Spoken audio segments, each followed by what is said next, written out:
segnalo che qui al centro del campo è stato da poco scoperto e aperto un sito archeologico.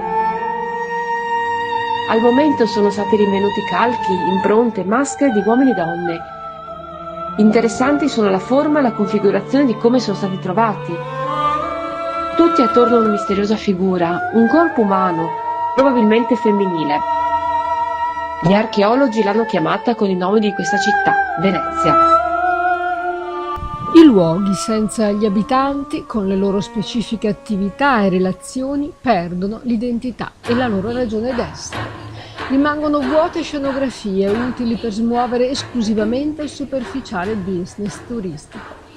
In questa realtà la memoria è ridotta a mero sterile aneddoto, riportato frettolosamente da guide che corrono insieme a frotte di turisti sempre più estranei e fugaci. Un campionario di abitanti, volti, calchi, maschere, corpi, memoria, turisti, Venezia e Pompei.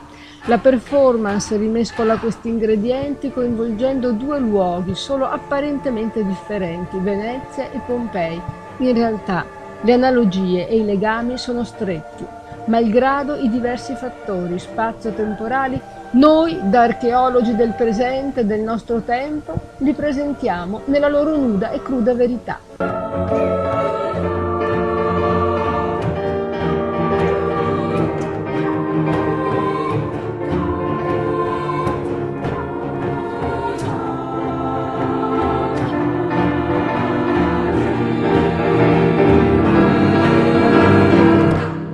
Oltre a vedere e fotografare le opere, i monumenti, il patrimonio della nostra storia, c'è un viaggio e un turismo da coltivare e praticare dentro di noi. Anche noi siamo luogo, paesaggio, la posta in gioco, la memoria che costruisce il presente. Lì giace l'opera, essenza della nostra coscienza. È dentro quel sito che ritroviamo la ragion d'essere del nostro stare e visitare il mondo. Auspichiamo che il turismo si possa rivolgere ed esercitare anche al nostro interno per recuperare senso, coscienza individuale e collettiva del nostro abitare i luoghi.